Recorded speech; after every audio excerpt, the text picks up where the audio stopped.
Los 12 pasos de Alcohólicos Anónimos. 11º paso. Buscamos a través de la oración y la meditación mejorar nuestro contacto consciente con Dios, como nosotros lo concebimos, pidiéndole solamente que nos dejase conocer su voluntad para con nosotros y nos diese la fortaleza para cumplirla.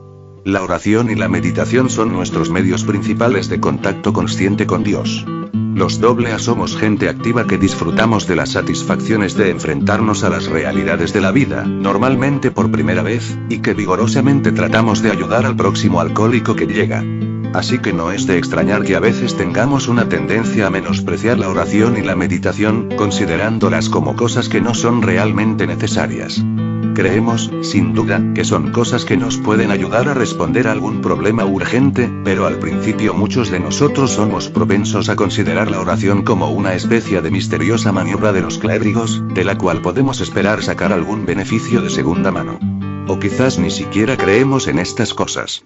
A algunos de nuestros recién llegados, así como a los agnósticos de antaño que tenazmente siguen considerando al grupo de AA como su poder superior, la poderosa eficacia de la oración les puede parecer poco convincente o totalmente inaceptable, a pesar de toda la lógica y la cantidad de experiencia que la atestigua.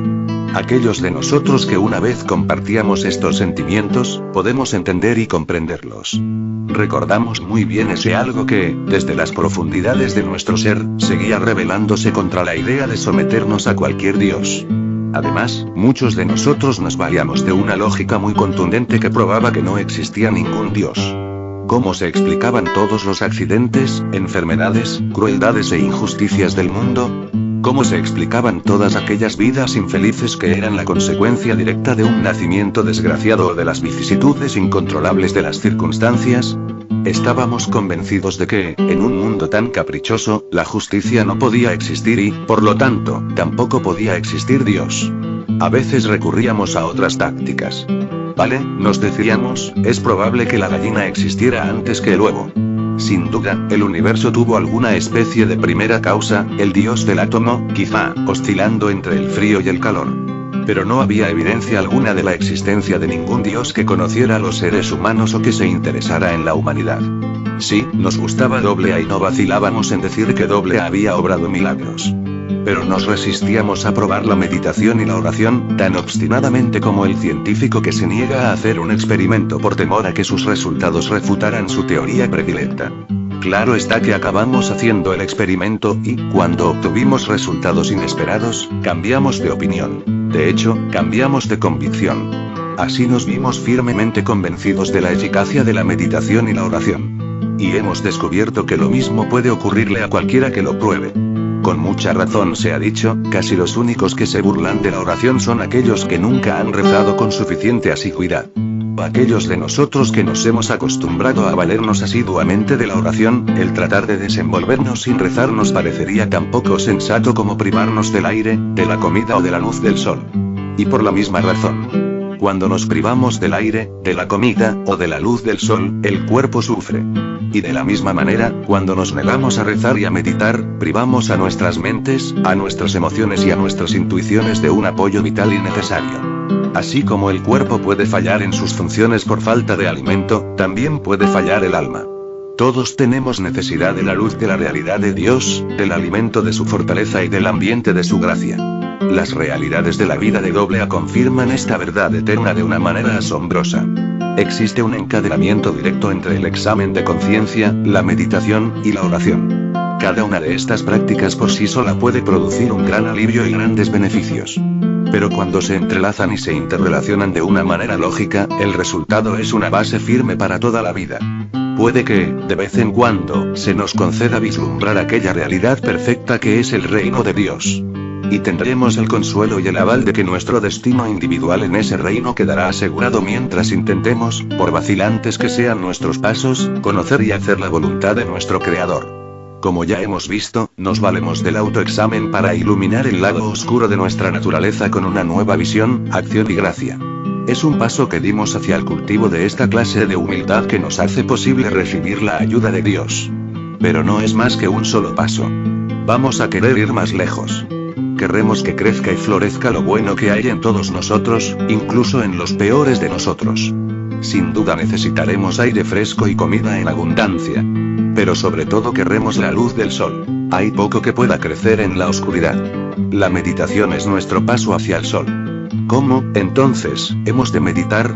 A lo largo de los siglos la experiencia concreta de la meditación y la oración ha sido, por supuesto, inmensa. Las bibliotecas y los templos de mundo constituyen una rica fuente de tesoros por descubrir para todo aquel que busque. Es de esperar que todo doble a que haya tenido una formación religiosa que valora la meditación vuelva a practicarla con mayor devoción que nunca. Pero, ¿qué vamos a hacer el resto de nosotros, menos afortunados, que ni siquiera sabemos cómo empezar? Bueno, podríamos empezar de la siguiente manera. Busquemos, primero, una buena oración. No tendremos que buscar muy lejos. Los grandes hombres y mujeres de todas las religiones nos han legado una maravillosa colección. Vamos a considerar aquí una que se cuenta entre las clásicas. Su autor era un hombre que desde hace ya varios siglos ha sido considerado como un santo. No vamos a dejar que este hecho nos cause ningún prejuicio, ningún temor, porque, aunque no era alcohólico, también tuvo que pasar, al igual que nosotros, por unos grandes sufrimientos emocionales. Y al salir de estas dolorosas experiencias, expresó con la siguiente oración lo que entonces podía ver, sentir, y desear. Dios, hazme un instrumento de tu paz, que donde haya odio, siembre amor, donde haya injuria, perdón, donde haya discordia, armonía, donde haya error, verdad, donde haya duda, fe, donde haya tristeza, alegría. Dios, concédeme que busque no ser consolado, sino consolar, no ser comprendido, sino comprender, no ser amado, sino amar. Porque olvidándome de mí mismo, me encuentro. Perdonando, se me perdona. Muriendo en ti, nazco a la vida eterna. Amén. Ya que somos principiantes en la meditación, puede ser conveniente que volvamos a leer esta oración varias veces muy lentamente, saboreando cada palabra e intentando absorber el significado profundo de cada frase e idea. Nos vendrá aún mejor si podemos entregarnos sin resistencia alguna a lo expresado por nuestro amigo. Porque en la meditación no hay lugar para el debate. Descansamos tranquilamente con los pensamientos de alguien que sabe, a fin de poder experimentar y aprender. Como si estuviéramos tumbados en una playa soleada, serenémonos y respiremos profundamente el ambiente espiritual que, por la gracia de esta oración, nos rodea. Dispongámonos a sentir y a ser fortalecidos y elevados por la gran belleza, amor y poder espiritual expresados por estas magníficas palabras. Dirijamos ahora nuestra mirada al mar y contemplemos su misterio. Y levantemos los ojos al lejano horizonte más allá del cual buscaremos todas aquellas maravillas que aún no hemos visto. Venga, hombre, dice alguien. Vaya tonterías. No es nada práctico. Al vernos acosado por tales pensamientos, nos valdría recordar, con cierto pesar, el enorme valor que solíamos dar a nuestra imaginación cuando intentaba fabricarnos una realidad basada en la botella. Si nos deleitábamos con esta forma de pensar, ¿verdad? Y aunque ahora nos encontramos sobrios, ¿no es cierto que a menudo intentamos hacer algo parecido?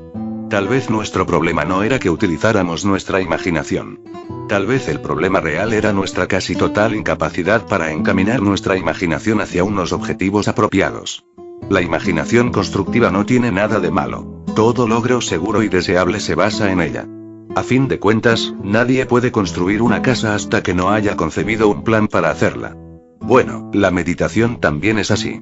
Nos ayuda a concebir nuestro objetivo espiritual antes de que empecemos a avanzar para conseguirlo. Así que regresemos a aquella soleada playa, o, si prefieres, a las llanuras o las montañas. Cuando, por tales simples medios, hayamos alcanzado un estado de ánimo que nos permite enfocarnos quietamente en la imaginación constructiva, podemos proceder de la siguiente manera. Volvemos a leer nuestra oración y nuevamente intentamos apreciar la esencia de su significado.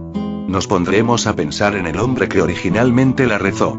Ante todo, quería convertirse en un instrumento. Luego, pidió la gracia para llevar el amor, el perdón, la armonía, la verdad, la fe, la esperanza, la luz y la alegría a todos cuantos pudiera. A continuación expresó una aspiración y una esperanza para él mismo. Esperaba que Dios le permitiera también a él encontrar algunos de estos tesoros. Esto lo intentaría hacer olvidándose de sí mismo. ¿Qué quería decir esto de olvidarse a sí mismo? ¿Y cómo se propuso realizarlo?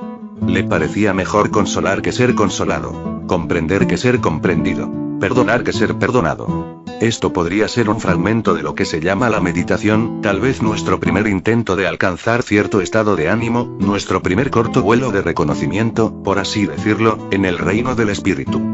Después de hacerlo, nos convendría estudiar detenidamente nuestra situación actual e imaginar lo que podría sucedernos en nuestra vida si pudiéramos acercarnos aún más al ideal que hemos intentado vislumbrar. La meditación es algo que siempre puede perfeccionarse.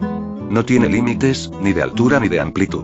Aunque aprovechamos las enseñanzas y los ejemplos que podamos encontrar, la meditación es, en su esencia, una aventura individual, siempre tiene un solo objetivo: mejorar nuestro contacto consciente con Dios, con su gracia, su sabiduría y su amor. Y tengamos siempre presente que la meditación es, en realidad, de un gran valor práctico. Uno de sus primeros frutos es el equilibrio emocional. Valiéndose de la meditación, podemos ampliar y profundizar el conducto entre nosotros y Dios, como cada cual lo conciba. Consideremos ahora la oración. Orar es levantar el corazón y la mente hacia Dios, y en este sentido la oración incluye la meditación. ¿Cómo hemos de hacerlo? ¿Y qué relación tiene con la meditación? Según se entiende comúnmente, la oración es una petición a Dios. Al haber abierto nuestro conducto como mejor podamos, intentamos pedir aquellas cosas justas de las que nosotros y los demás tenemos la más urgente necesidad. Y creemos que la gama completa de nuestras necesidades queda bien definida en aquella parte del 11º paso que dice: que nos dejase conocer su voluntad para con nosotros y nos diese la fortaleza para cumplirla. Una petición así es apropiada a cualquier hora del día. Por la mañana, pensamos en las horas que tendrán. Tal vez pensemos en el trabajo que nos espera y las ocasiones que tendremos de ser serviciales o de utilidad, o en algún problema particular que se nos pueda presentar. Es posible que hoy nos veamos nuevamente enfrentados con un grave problema de ayer que no pudimos solucionar. La tentación inmediata será la de pedir soluciones específicas a problemas específicos, así como la capacidad para ayudar a otra gente de acuerdo con nuestro concepto de cómo se debe hacer. En este caso, estamos pidiendo a Dios que obre a nuestra manera. Por lo tanto, debemos considerar cada petición cuidadosamente para poder apreciarla según sus verdaderos méritos. Aún así, al hacer cualquier petición específica, nos convendrá añadir las palabras: si esa es tu voluntad. Simplemente pedimos a Dios que, a lo largo del día, nos ayude a conocer, lo mejor que podamos, su voluntad para aquel día y que nos conceda la gracia suficiente para cumplirla. A medida que transcurre el día, al vernos enfrentados con algún problema o con una decisión que tomar, será conveniente que hagamos una pausa y renovemos la sencilla petición: hágase tu voluntad, no la mía. Si en estos momentos ocurre que nuestros trastornos emocionales son muy grandes, es mucho más probable que mantengamos nuestro equilibrio si recordamos y volvemos a recitar alguna oración o alguna frase que nos haya atraído especialmente en nuestras lecturas o meditaciones.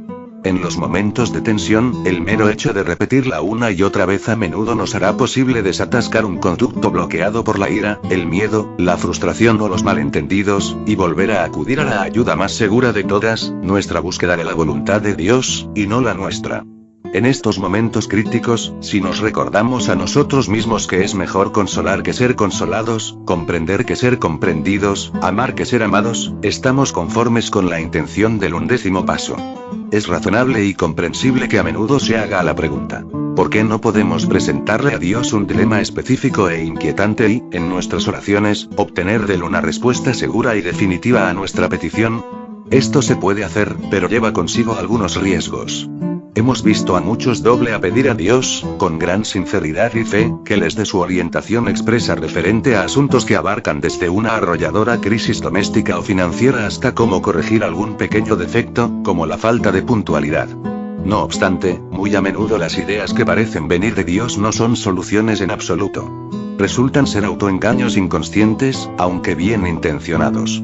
El miembro de AA, y de hecho cualquier persona, que intenta dirigir su vida rígidamente por medio de esta clase de oración, esta exigencia egoísta de que Dios le responda, es un individuo especialmente desconcertante. Cuando se pone en duda o se critica cualquiera de sus acciones, inmediatamente las justifica citando su dependencia de la oración para obtener orientación en todo asunto, grande o pequeño. Puede haber descartado la posibilidad de que sus propias fantasías y la tendencia humana a inventar justificaciones hayan distorsionado esa supuesta orientación. Con su mejor intención, tiende a imponer su propia voluntad en toda clase de situaciones y problemas, con la cómoda seguridad de que está actuando bajo la dirección específica de Dios. Bajo tal engaño, puede, por supuesto, provocar un montón de problemas sin tener la menor intención de hacerlo. También caemos en otra tentación parecida. Nos formamos ideas sobre lo que nos parece ser la voluntad de Dios para con otras personas. Nos decimos, este debería ser curado de su enfermedad mortal, o aquel debería ser aliviado de sus sufrimientos emocionales, y rezamos por estas cosas específicas. Naturalmente, estas oraciones son fundamentalmente actos de buena voluntad, pero a menudo se basan en la suposición de que conocemos la voluntad de Dios para con la persona por la que rezamos. Esto significa que una oración sincera puede que vaya acompañada de cierta cantidad de presunción y vanidad. La experiencia de AA indica que especialmente en estos casos debemos rezar para que la voluntad de Dios, sea cual sea, se haga tanto para los demás como para nosotros mismos.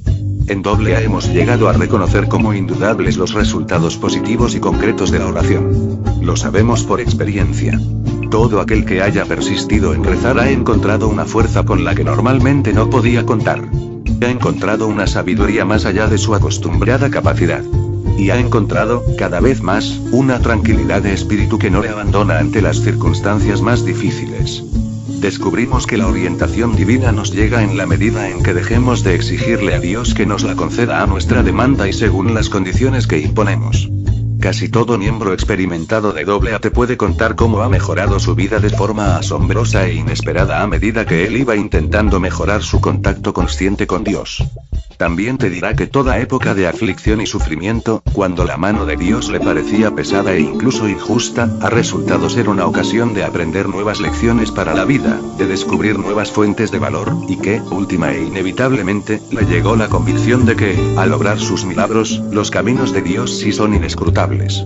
A todo aquel que se niegue a rezar porque no cree en su eficacia, o porque se siente despojado de la ayuda y la orientación Dios, estas noticias deben serle muy alentadores. Todos nosotros, sin excepción, pasamos por temporadas en las que solo podemos rezar mediante un inmenso esfuerzo de voluntad. Hay momentos en los que ni siquiera esto nos sirve. Nos sobrecoge una rebeldía tan corrosiva que simplemente rehusamos rezar. Cuando nos ocurren estas cosas, no debemos juzgarnos despiadadamente. Debemos simplemente reanudar la oración tan pronto como podamos, haciendo así lo que sabemos que nos va bien. Tal vez una de las recompensas más grandes de la meditación y la oración es la sensación de pertenecer que nos sobreviene. Ya no vivimos en un mundo totalmente hostil. Ya no somos personas perdidas, atemorizadas e irresolutas. En cuanto siquiera vislumbramos la voluntad de Dios, en cuanto empezamos a ver que la verdad, la justicia y el amor son las cosas reales y eternas de la vida, ya no nos sentimos tan perplejos y desconcertados por toda la aparente evidencia de lo contrario que nos rodea en nuestros asuntos puramente humanos. Sabemos que Dios nos cuida amorosamente. Sabemos que cuando acudimos a Él, todo irá bien con nosotros, aquí y en el más allá.